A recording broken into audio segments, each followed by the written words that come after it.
నమస్కారం అందరికి. ఇప్పుడు మనం డిగ్రీ ఫస్ట్ ఇయర్ వాళ్ళకి ఫస్ట్ సెమ్ లో మనకి డేటా డ్రైవెన్ డెసిషన్ మేకింగ్ అనే ఒక సబ్జెక్ట్ ఉంది. సో ఇది మనకి ఆప్షనల్ సబ్జెక్ట్ అన్నమాట. ఒకవేళ బీకామ్ లో కంప్యూటర్ అప్లికేషన్స్ తీసుకున్న వాళ్ళకి వేరే సబ్జెక్ట్ ఉంటుంది. సో బిజినెస్ అనలిటిక్స్ అనే కోర్స్ తీసుకున్న వాళ్ళకి బీకామ్ లో ఈ సబ్జెక్ట్ ఉంటుంది. సో ఇప్పుడు మనం దీని సిలబస్ చూద్దాము.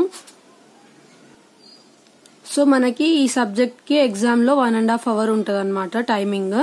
ఇంకా ఇది మనకి 50 marks పేపర్, మిగిలిన 50 ఏమో 35 marks ఏమో ప్రాక్టికల్స్, మనం ఏవైతే ల్యాబ్ లో చేస్తామో దానికి 35 marks ఇస్తారు. ఇంకా 15 marks మనం కాలేజ్ లో రాసి ఇంటర్నల్స్ కి వస్తాయి.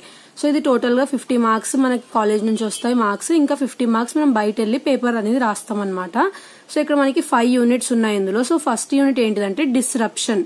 సో డిస్రప్షన్ అంటే ఏంటిది అనేది మనం ఫస్ట్ యూనిట్ లో చూస్తాము.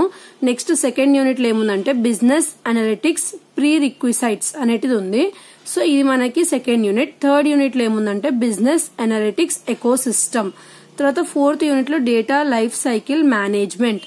తర్వాత లాస్ట్ యూనిట్ లో రిక్వైర్మెంట్స్ గ్యాదరింగ్. సో ఇక్కడ మనకి ఎవరైతే బీకామ్ లో బిజినెస్ అనలిటిక్స్ అనే కోర్స్ తీసుకుంటారో సో వాళ్ళకి మనకి ఈ సబ్జెక్ట్ అనేది ఉంటది అనమాట.